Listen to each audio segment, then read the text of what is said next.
Hey, Mike with Nerd Problems Gaming here, the channel where we go through the good and bad of everything nerdy to make sure you spend your time on the best of the best. In today's video, I'll be covering 5 must-play Nintendo Switch RPGs, so let's get into it. So I recently did a video on the top 5 turn-based RPGs on Nintendo Switch, and that was a ton of fun to make, and there's a lot of great games in that list, but it was really restricted to just turn-based RPGs. And so I wanted to open it up a little bit and talk about some more great RPGs that you can play on the Nintendo Switch. So this will be covering a bunch of different types of RPGs, from tactical RPGs, turn-based RPGs, action RPGs, and more.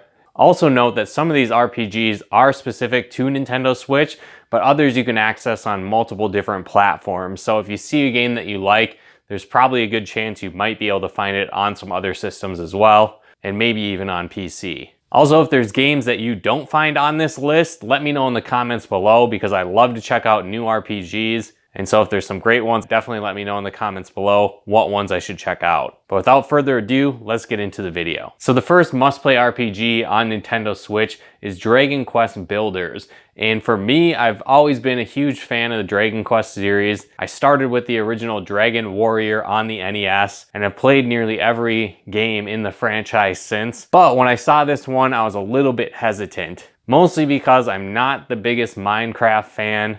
It's a fun game, sure, but there's a lot of other games that I'd much rather be playing. So when I saw this as kind of a combination between Dragon Quest and Minecraft, I was a little bit hesitant to pick it up. But thankfully I finally did, and it's one of my favorite RPGs on the Nintendo Switch. So like I had mentioned, this game is kind of a combination of a lot of different types of games. It's an action RPG mixed with some Minecraft elements and also some tower defense elements as well. But the story of this game kind of takes place almost in an alternate universe of the first Dragon Quest game, where when you meet the final villain of the first Dragon Quest game, they basically give you a choice. You want to join me and control half of the world, or, fight it out to defeat me. And you actually choose to join him. And that's really what sets the game in motion, where monsters have taken over the world and humans have lost the ability to create and build things. And you take on the role of a new legendary builder that still has the ability to create and build things. So you set out on a quest to save the world and rescue the humans from the evil Dragon Lord. And so you'll go through to various different islands throughout the world to restore the cities that are there, fight different enemies, and go on massive quests to restore the world as it once was. And so this game is super addicting. I've sunk tons of hours into it. It's another one that you can come back to time and time again. And really, as you play, you go to an island and it's completely deserted. There's a light source that's kind of a safety zone that you're led to at the start of each island. And you maybe have one villager or human that is in close proximity that you can rescue. And then from that point on, you start to build out your settlement and village. And as that grows, you recruit new villagers that will continue to give you quests and unravel the story for that specific island. And so there is an overarching story that you go through on the game, but each individual island has its own kind of isolated story that you go through as well. And so this is a super fun game that has the iconic Dragon Quest music as you play. So it's definitely relaxing getting to listen to those great soundtracks from this series. But then it also has a lot of the iconic Dragon Quest monsters and items and weapons as well as you play. It has the art style of Akira Toriyama as well. That's been going on since the beginning of the Dragon Quest series. And it has a lot of the RPG elements that are similar as well. So in this game, you basically have a health meter, a food meter, and then also a level meter for your different bases and locations that you're at. So as you build up different buildings and equipment and items, you really design your own town as you play. And when you do this, you'll level up the settlement. And this powers up the other villagers, making them stronger, giving them more HP, because again, there's kind of a tower defense element to the game as well. So occasionally you'll run into scenarios where you need to defend your city and village from an onslaught of monsters, and you can do it mostly on your own, but other villagers help out as well. And so as you do this, you'll also encounter major boss fights when you try and attempt to complete the scenario, but you'll also face a few waves here and there throughout each storyline as well. Now, I really like this game because the crafting aspect is really addicting. You go out and you find new items, you rescue new villagers, get different quests, and each one you kind of learn a little bit more on how to create and how to build. And so it's very fun and expansive, and then each time you play, you can create a totally new city and have almost a completely different experience. Certainly the main storyline stays relatively the same every time, but how you craft and build your village can change on every single playthrough. There's also a free roam type world that you can play in as well, where you'll be able to introduce elements from all the different islands as you play, and that can give you a lot of replay value in that aspect as well. So I definitely think even if you don't enjoy Minecraft, this is a fun game that's worth checking out. But especially if you do enjoy it, or if you enjoy the Dragon Quest series, it ties into a lot of the elements of those games like monsters, items, and even some of the storyline as well. And so this is definitely one must pick up and must play RPG on Nintendo Switch. The next game on the list is Dark Souls Remastered.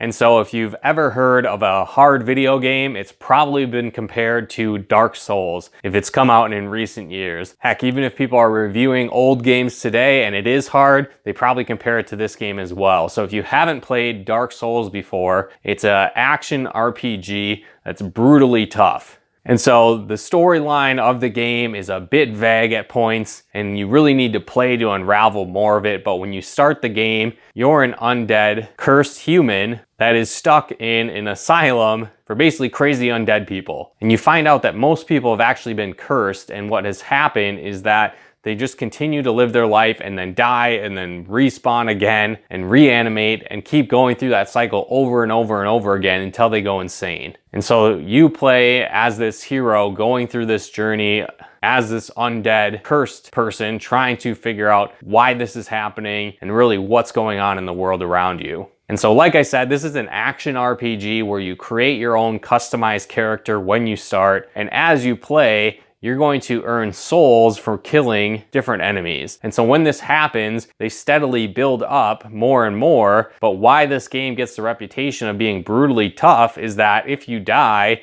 you don't really retain any of that experience at all. You need to get to these bonfires where you can stay and rest, refill your health, but then also you have the opportunity to spend the souls and level up your character. But what happens is if you die, you lose them all, and basically your corpse sits there somewhere within the game where you died, and you need to retrace your steps and make it back there. But unfortunately, most of the time when you die, it's happened because you've stumbled into some area that you weren't at all prepared for. So it is often brutally tough and nearly impossible to get back to where you were and where you died without making the same mistake that you did the first time or dying by some other means.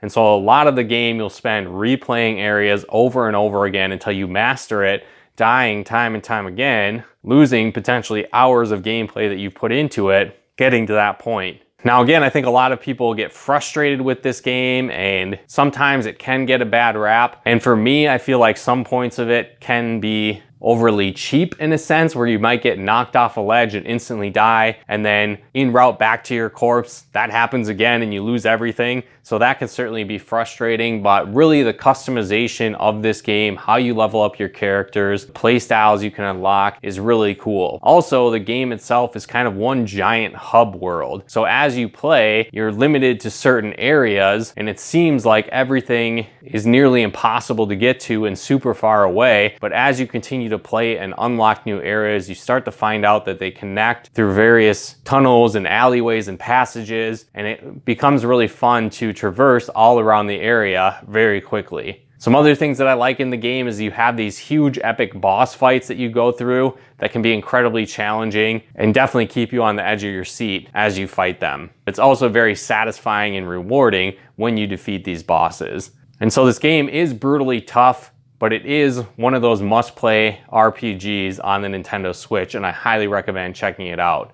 The remastered version comes with all the DLC content as well. The graphics have been souped up, and it plays really well as well. So I think if you want to play Dark Souls, picking it up on Switch and getting the remastered version is a great way to do it, and it's one of my favorite RPGs on the Nintendo Switch. So the next game on my list is Fire Emblem Three Houses. Now, I'm a huge fan of the Fire Emblem series. I've played a lot of them over the years, and this one takes a lot of the greatness that comes from other Fire Emblem games, but then just builds on top of it. And so the storyline for this game, you play as a mercenary slash professor who has been recruited as a new professor that is working with new students to help them become soldiers and kind of step into royalty. And so there's 3 different houses that you can align yourself with from 3 different kingdoms in the area, and that really determines how your game plays out. And so each house has its unique cast of characters that you can choose from and teach, but as you play, you can eventually build relationships with some of the characters from other houses and even eventually recruit them onto your team as well. Now, I won't go a ton into the storyline because I think that's one of the great things about Fire Emblem games is the storyline, so I don't really want to spoil that. Just more so talk about the gameplay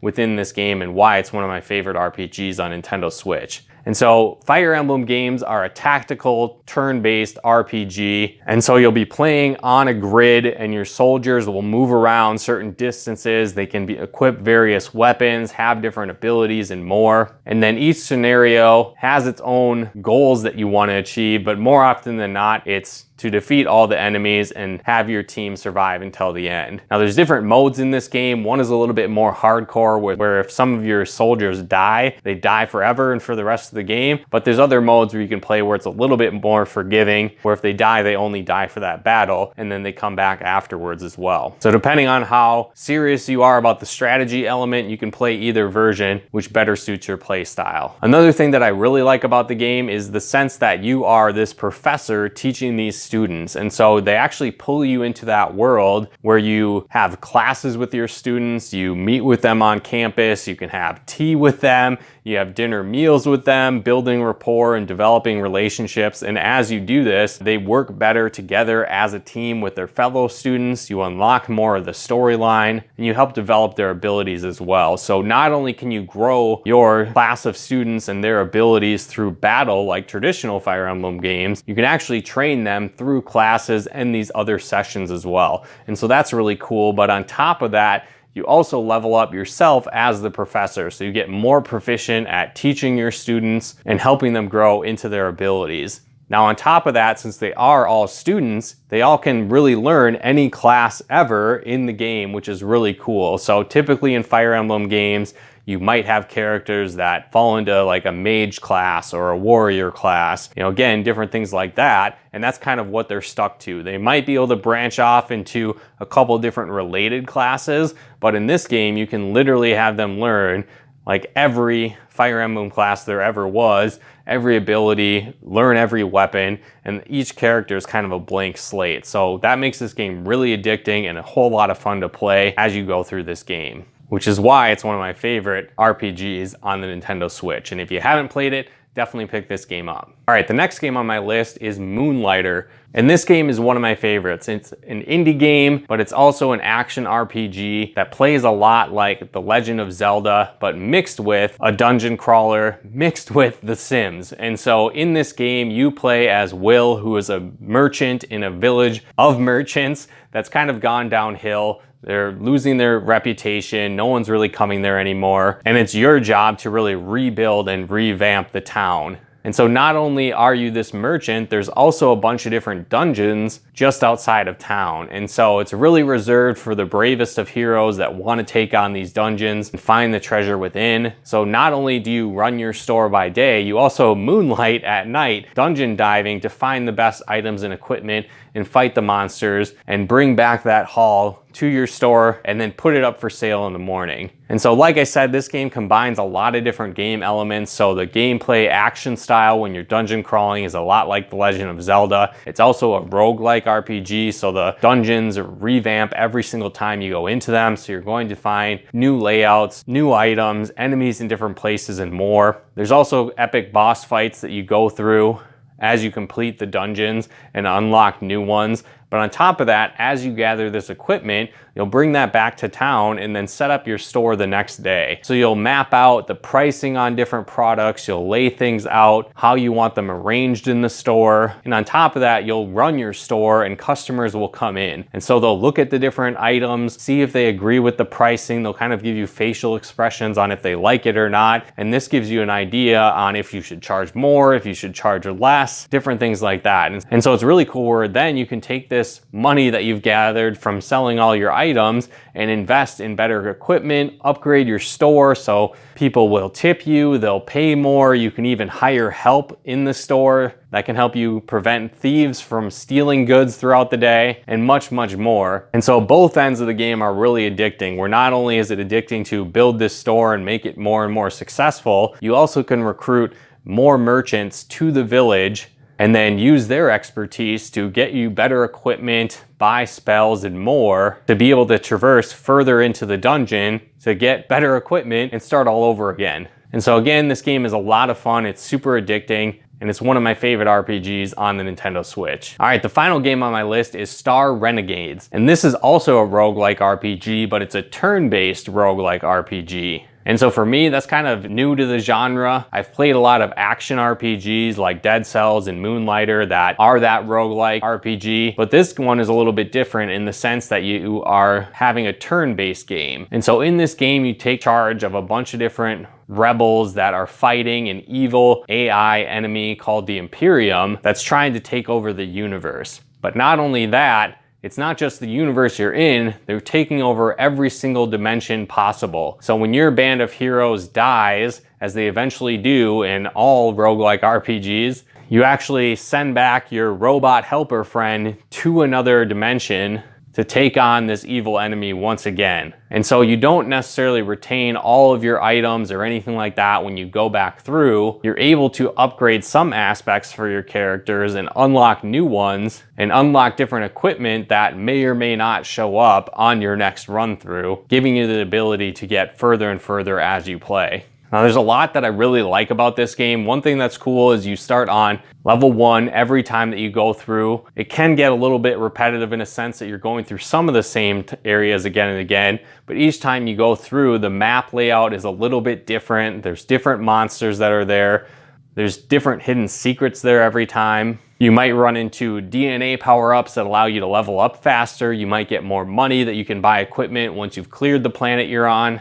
You might find literal equipment on the planet that you can use to equip with your characters as you play to make it further and more. Also, after you get through several different layers and areas on each planet, you're given the opportunity to camp out and restore your health and refresh your characters. And what's cool with this, you can have different conversations with each character, develop their relationships, and then when they reach certain thresholds of friendship, they unlock new abilities and make your character stronger as well. And so that's a pretty cool concept within the game. And then once you get through so many rounds of this, you fight these massive behemoth bosses that are trying to take over the planet. And so where I think this game really shines is in the battle mechanics. And so you're given this time gauge bar at the top of the screen that really maps out the entire battle. And so as you select moves from characters, it gives them the opportunity to push enemies back further along this timeline and even break them, meaning that they don't get a chance to act that turn. And so each character has their own unique skill sets and abilities that can really alter the playstyle of the battle.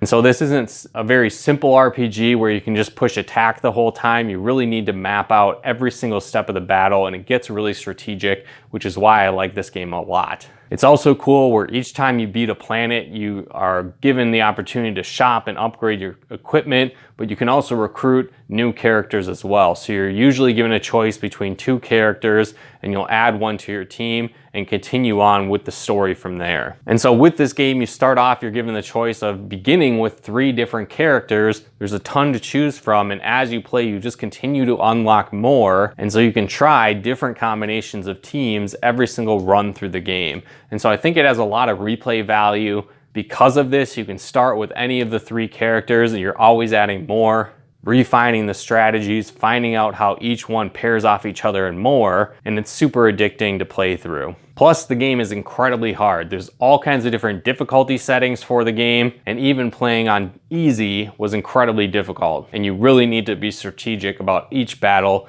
if you want to survive. And it's definitely one of my favorite RPGs on the Nintendo Switch, and it's worth checking out. But again, guys, these were 5 RPGs worth playing on the Nintendo Switch. Let me know in the comments below if there's some other great ones I should check out and play. If you've played any of these, what do you think about them? And if you haven't played them, or any of them jumping out at you that look like they're ones you want to play, let me know in the comments below. If you guys like this video, be sure to smash that like button as it really helps out the channel. And if you haven't done so yet, be sure to subscribe and turn on the bell notifications to get the latest updates of new nerd videos we put out. And if you'd like to help us support the channel, pick out content and more, become a patron of ours at nerdproblemsgaming.com/Patreon. And if you'd like to plug into the live streams and Let's Plays we do on the channel, you can follow us on Twitch at nerdproblemsgaming.com/Twitch. But once again, thanks for tuning in, and we'll talk to you more soon.